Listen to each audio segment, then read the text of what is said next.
Tuan-tuan, saya baca satu artikel. Mak kita telefon kita. Assalamualaikum Siddiq. Waalaikumsalam mak. Hang apa khabar? Baik. Isteri hang? Baik.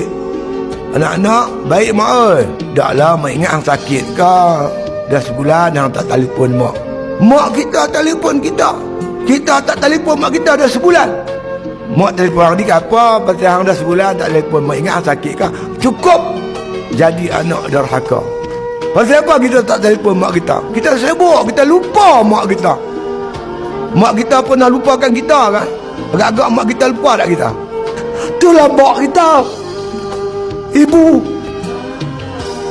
Sayangkan anak, macam mana kita boleh lupa mak kita? Jadi tuan-tuan, melupai ibu satu kesalahan.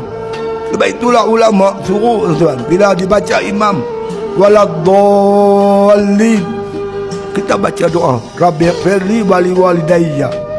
Ya Allah, Tuhanku, ampunlah dosa aku dan dosa kedua ibu bapa aku. Mudah-mudahan amin tu diaminkan oleh malaikat. Allah ampun dosa ibu bapa kita dalam kubur.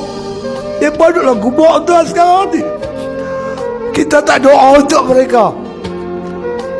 Paling kurang satu hari sekali doa itu ibu dan bapa kita yang ada dalam kubur tu, supaya kita terlepas daripada disebut sebagai anak derhaka.